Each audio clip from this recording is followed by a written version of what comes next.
Hi, good day everyone. This is Vin. Welcome to NCR Rizal Properties.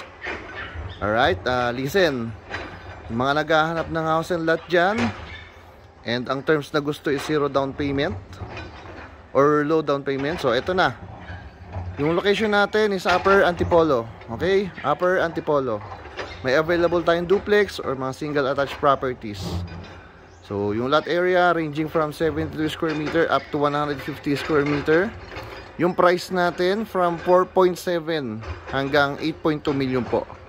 Okay, so disclaimer lang po today is January 30.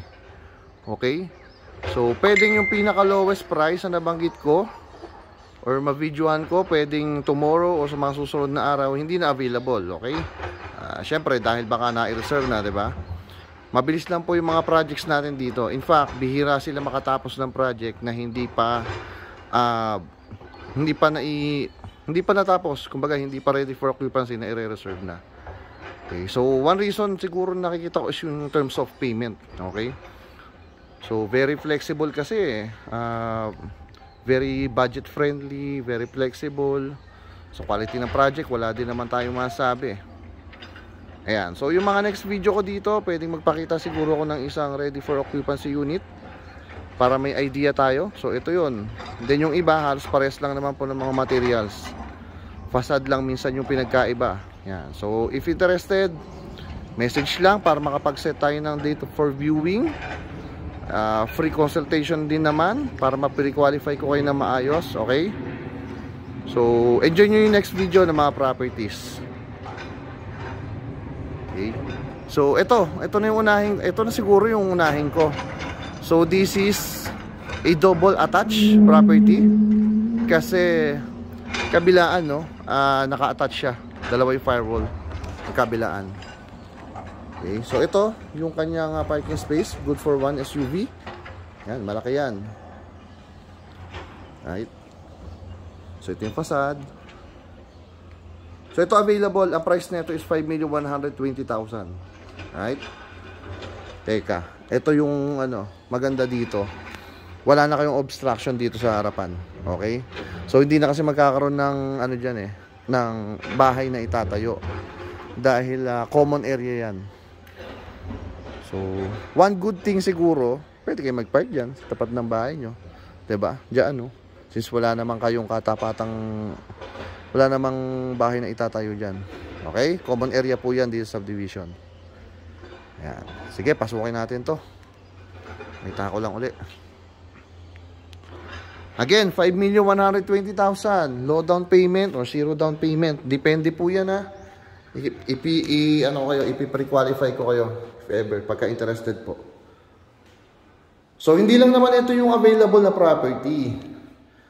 May iba pa po. May ready for occupancy, merong pre-selling, merong duplex type, merong single attach, ganyan. So, depende. Okay? So, ito, check nyo na lang muna. Ito, toilet and bath po. Dito sa ating ground floor. Pasintabi medyo may mga kalat pa.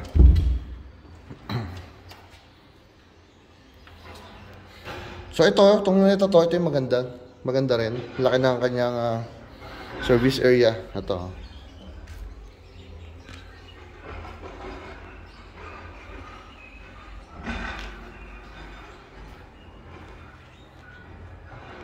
Okay, so ito yung kabuuan ng ating ground floor. Ito yung kitchen. Ayan.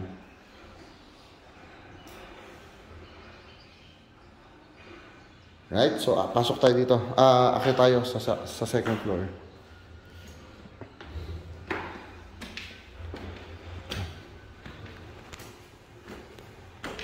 Yung pinakamalaki is 8.2 million. I think yun yung 150 square meter yung lot area. Lot area po yung binabanggit ko Focus kaya. Yan. So ito, toilet and bath dito, second floor. So na-open lahat. Oops.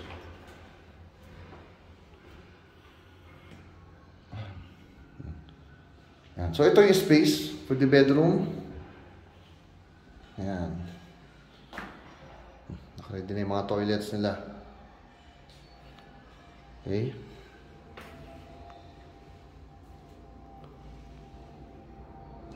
Ayan.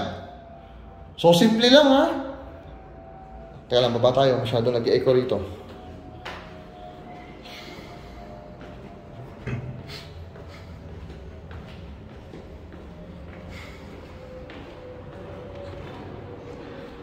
Ayan, so yun. Very simple lang. I think ang target market nito is yung mga starting families, okay? Hindi siguro po pwede para doon sa mga big families na.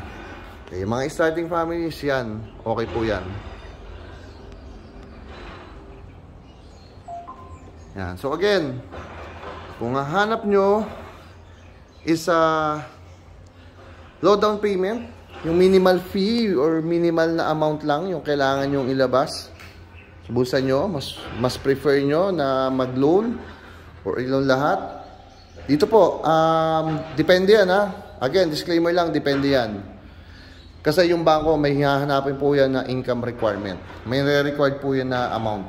Okay? Monthly income. Pwede rin solo, pwedeng combined income. So, message lang kayo sa akin. Free consultation naman. Nandito naman po sa video, ipopost ko yung aking personal number.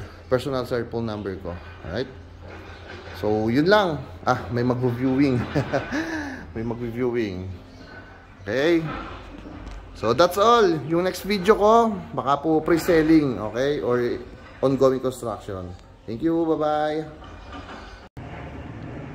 Ito yung isa sa mga ongoing construction. Okay? So, mas malaki lang to.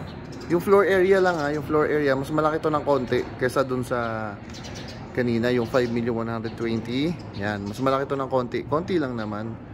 Kasi yung kanina, 60 square meter po yung floor area. Ito po is around 72 square meter yung floor area nito. Yan. Pansin ko yung garage. Mas malaki rin talaga yung garage nito kaysa doon. Lika. Pero hindi natin mapapasok yung second floor. Kasi hindi tayo makakakit ng second floor ha. Pakita ko na lang din to. Yan, at least may idea kayo. Yan, ito yung ceiling nya. At yan, magko-cove ceiling tingin ko. Okay. Yung kanina malaki yung service area. Ito yung service area nya. Ayan. Mas maliit lang. Pero sapat pa rin naman. Diba? Ayan. Ito yung ground floor. Tapos ito naman, mas malapad naman yung yung lot nito. Okay? So yun yung pinagkaiba tingin ko. Andito ulit mag-reviewing. Nag-viewing kanina doon. Ayan. So ito, hindi lang natin maakit yung second floor ha. Ayan. Punta ako sa ibang property nila. Baka meron tayong pwedeng yung ongoing na maakit natin second floor. Okay? So yung price nito is 5.8 million po. Ganun din. Sa terms, very friendly, very budget friendly, and flexible po yung terms natin dito. Okay? Pwedeng low down payment or zero down payment. Again, disclaimer lang, depende po yan sa capacity to pay. May re-require po kasi na combined monthly income si bank. Alright, so lipat ako sa ibang property, ibang project. Ayan, so ito is yung isang project na ongoing. Ito malapit na matapos. So this is a single attached property. Okay. So ito yung details niya. 72 yung lot area. Okay, 72 square meter lot area. Then yung price niya is 5,030,000. Diba? Single attached ka na. 5,030,000. Right? 3 bedrooms po nasa taas. Tapos may isang common toilet and bath sa second floor. Then yung isang common na toilet and bath nandito sa ground floor. Then ito yung garage niya. Good for 1 car. Okay? Tara. Hindi ko lang aakitin yung second floor ha, kasi dito, papahinga po yung mga workers eh. Break time po yata. Break time nila actually. So most likely ganun din naman yun. Yung una kong pinasok kanina, di ba? Doon na lang po siguro tayo mag-base muna. Pero kung gusto nyo talaga, pwede naman po tayo mag-schedule ng viewing. Mas maganda rin kasi nakikita nyo ng personal. At least nararamdaman nyo yung vibes, di ba? Yan. Pero, schedule na kayo kung ang hanap nyo po is mga gantong mga klase ng terms. Di ba? Mga low down payment or zero down payment po. Okay? So, ito yung ground floor. Pakita ko lang. Yan. Okay. So yan, hindi na ako akit ng second floor ha.